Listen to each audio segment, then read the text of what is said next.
2 ਪਤੀਲੀਆਂ ਸੀ ਮੇਰੀਆਂ ਚਾਹ ਪਕਾਉਣ ਵਾਲੀ, ਸਾਲਨ ਪਕਾਉਣ ਵਾਲੀ, ਉਹ ਵੀ ਲੈ ਗਿਆ।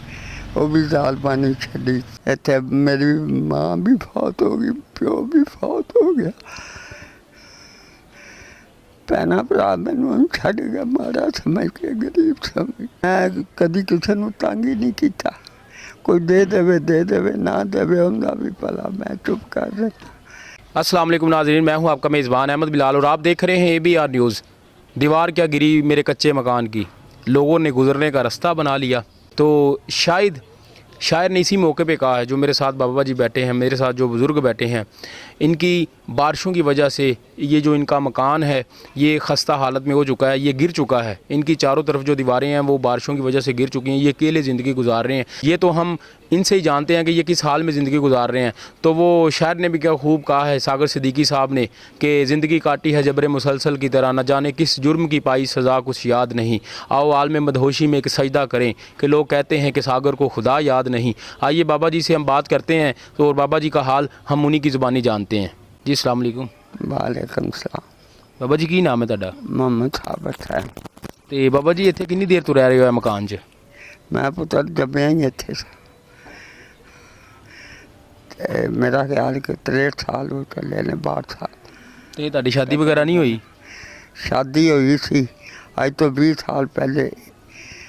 मेरी बीवी फौत हो गई, बच्ची भी, तो उनका नाम की 2 बच्चियां सी।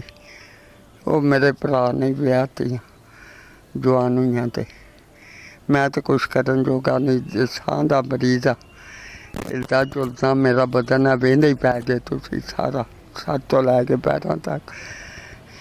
चलिया मेरे को नहीं जाता साह की वजह नाल, सीना गला मेरा खराब। तो मैं इत्थे लोगों की मिहनत करके साइकिल मोटर ते बह के कोई चीज़ लियानी होवे ते जाना ते आना। बाकी इत्थे बैठा रहना। मेरा जिदन का डिग्या मकान, मेरिया चीज़ां लोग चुक के लै गया। कोई पखा लै गया, कोई उखा लै गया चुक के, पित्तल दा सी। 2 पतीलियां सी मेरिया चाह पकावन वाली, सालन पकावन वाली, वो भी लै गया।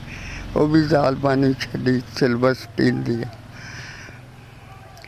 मैं 2-3 बंदियां वल गया, उन्होंने मेहनत की।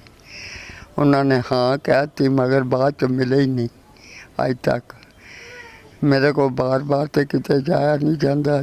कोई साइकिल मोटर वाला मिल जाए तो मैं जाना, नहीं तो मैं टुर ही नहीं सकता। महला सारा गवाह है, इन्हों दी मैं मिन्नतां करके रोटी लिया जाके बह के। कोई मिल जाए तो भरा तो पुछते ही नहीं मैंने, बिल्कुल ही क्या जाते ने। एक तो बिल्कुल ही मेरे वास्ते मर गया ना, वो तो उन्हें कभी अगे मेरे मकान में अग लग गई सी, समान सारा सड़ गया, कुछ नहीं बचा सी। वो बढ़िया ही नहीं सी, दिल बुरा करन भी। महल्ले वाले मेरी मदद की सी। ते किन्ने सालों तो कल्ले रह रहे हो इत्थे? मैं मेरा ख्याल है कोई 30-32 साल तो कला रह रहा। इत्थे मेरी माँ भी फौत हो गई, प्यो भी फौत हो गया। भैणा भरा मैनू छड्ड गया माड़ा समझ के, गरीब समझ। कित्थों खांदे पींदे हो? अल्लाह वास्ते, अल्लाह ने मेरे तियां पुत्र तुहानू ही बनाया है।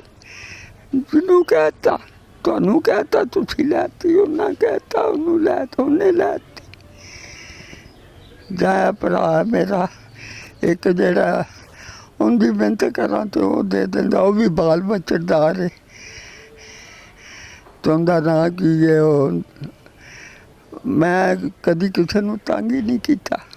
कोई दे देवे ना देवे उनका भी भला, मैं चुप कर रहा। ਜਦੋਂ ਤੁਹਾਡੀ शादी हुई सी उदों ਤੁਸੀਂ ਕੰਮ ਕੀ ਕਰਦੇ ਸੀ? उदों मैं कचहरी लगा था, अदालत च मुलाजम था। तो मैं छड्ड गया था जदों अल्लाह पाक का हुक्म होया सी कि छड्ड दे। मैं फिर अल्लाह पाक दे काम च बह गया। अल्लाह तो भाई करना है इत्थे बस, अल्लाह अल्लाह, होर मैं कोई काम नहीं करता। इत्थे आंदे ने लोग, मैं किसी दी नहीं सुनता। उन्होंने सिर्फ इन्ना ही कहना ਕਿ ਜੋ ਕੁਝ ਲੈਣਾ ਰੱਬ ਦੇ ਕੁਰਾਨ ਚੋਂ ਲਵੋ, ਰੱਬ ਦੇ ਕੁਰਾਨ 'ਚ ਆਇਆ ਸਭ ਕੁਝ ਜਾ ਕੇ ਪੜ੍ਹੋ, ਅੱਲਾ ਖੈਰਾਂ ਕਰੇਗਾ। ਬੰਦਾ ਕੀ ਕਿਸੇ ਨੂੰ ਦੇ ਸਕਦਾ ਹੈ? ਅੱਲਾ ਹੀ ਦੇਣ ਵਾਲਾ ਹੈ। ਮੰਗਤੇ ਕੋਲੋਂ ਤਾਂ ਮੰਗਣਾ ਹੀ ਲਾਂਤੀਆਂ ਦਾ ਕੰਮ ਹੈ। ਉਹਦੇ ਕੋਲੋਂ ਮੰਗੋ ਜਿਹੜਾ ਸਭ ਨੂੰ ਦਿੰਦਾ। ਮੈਂ ਕਰ ਦੇਣਾ ਵਾਪਸ, ਮੈਂ ਨਹੀਂ ਕੁਛ ਕਰਦਾ। ਬਸ ਰੱਬ ਦੀ ਯਾਦ ਵਾਸਤੇ ਅੱਲਾ ਮੇਰੇ ਵੀ ਗੁਨਾਹ ਮਾफ़ ਕਰੇ, ਸਭ ਦੇ ਕਰੇ, ਨਬੀ ਰਸੂਲ ਦੇ ਸਦਕੇ। ਬਸ ਆਪਣੀ ਅਕਬਤ ਅੱਗੋਂ ਦੀ ਸਵਾਰਨ ਵਾਸਤੇ ਬੈਠਾ। ਤੁਹਾਡੀ ਜਦੋਂ ਸ਼ਾਦੀ ਹੋਈ ਤੁਸੀਂ ਦੱਸਿਆ ਕਿ ਮੇਰੇ ਬੱਚੇ ਨੇ, ਠੀਕ ਹੈ, ਤੇ ਮੇਰੇ ਘਰ ਬੇਟਾ ਨਹੀਂ ਹੋਇਆ, ਮੇਰੀਆਂ 2 ਬੇਟੀਆਂ ਸੀ ਤੇ ਇੱਕ ਬੇਟੀ ਫੌਤ ਹੋ ਗਈ, ਮੇਰੀ ਬੇਗਮ ਵੀ ਫੌਤ ਹੋ ਗਈ ਤੇ ਤੁਹਾਡੀ ਜਿਹੜੀ ਇੱਕ ਬੇਟੀ ਹੈ ਉਹਦੀ ਸ਼ਾਦੀ ਹੋਈ ਹੈ ਤੇ ਉਹ ਤੁਹਾਡੇ ਕੋਲ ਆਉਂਦੀ ਨਹੀਂ, ਤੁਹਾਨੂੰ ਪੁੱਛਦੀ ਵਗੈਰਾ ਨਹੀਂ ਦੀ? ਨਹੀਂ, ਮੈਂ ਨਹੀਂ ਮਿਲਦਾ।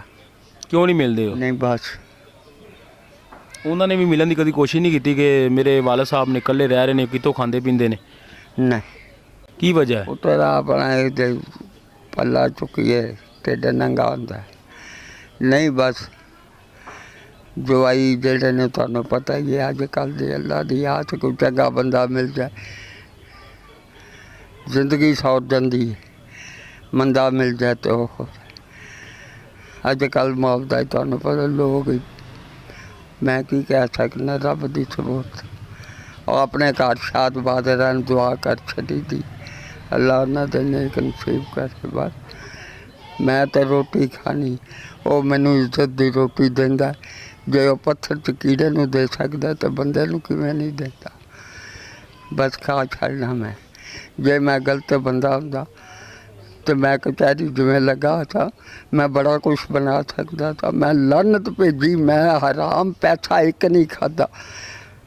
اے اللہ پاک دا میرے تے بڑا احسان ہے۔ وہ جج جنہاں نے میں کم کیتا ہے وہ گواہی دین نوں تیار نہیں کہ نہ کیے میرے حق دے وچ کہ انہیں حرام پیسہ اج تک نہیں کھادا۔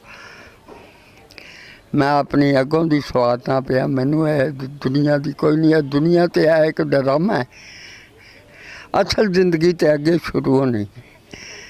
مینوں ان دی فکر ہے بس افسوس مینوں ہے یار، میں لوکاں نوں اے تے نہیں کیا مینوں سارا بنا دیو، میں کیا سی مینوں ایک کمرہ بنا دیو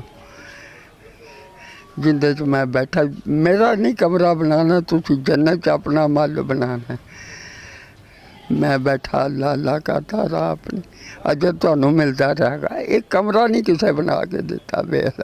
جی ناظرین، تو دیکھا آپ نے بابا جی نے اپنی جو زندگی کے بارے میں، جو زندگی کا حال ہے کہ وہ کس حال میں زندگی گزار رہے ہیں، بابا جی نے وہ بتایا۔ تو ساگر صدیقی صاحب نے بھی یہاں پہ کیا خوب لکھا ہے کہ زندگی کاٹی ہے جبر مسلسل کی طرح، نہ جانے کس جرم کی پائی سزا کچھ یاد نہیں، آؤ عالم مدہوشی میں ایک سجدہ کریں کہ لوگ کہتے ہیں کہ ساگر کو خدا یاد نہیں۔ یہ جس حال میں زندگی گزار رہے ہیں یہ تو یہی جانتے ہیں نا۔ وہ کہہ رہے ہیں کہ میں تقریباً کوئی 35 سال سے اکیلا رہ رہا ہوں اور لوگوں سے مانگ کر کھاتا ہوں۔ وہ یہ بھی بتا رہے ہیں کہ مجھے سانس کا مسئلہ ہے۔ تو میرے جو دیکھنے والے ناظرین ہیں، جو مجھے دیکھ رہا ہے، سن رہا ہے بابا جی کی آواز کو، جنہوں نے بابا جی کی پکار کو سنا ہے، تو میں ان سے یہ التجا کرتا ہوں اگر کوئی ہیلپ کر سکتا ہے بابا جی کی، اگر کوئی مدد کر سکتا ہے تو وہ بابا جی کی مدد کرے۔ بابا جی کہتے ہیں مجھے اور کچھ نہیں چاہیے، صرف میری 4 دیواری ہو جائے تو میں ایک آرام سے جو میری باقی زندگی رہ چکی ہے وہ میں آرام سے گزار سکوں۔ تو انہوں نے ایک بہت ہی خوبصورت بات بھی کہی کہ اگر اللہ کی ذات ایک کیڑے کو پتھر کے اندر رزق دے سکتی ہے تو وہ انسان کو کیوں نہیں دیتی۔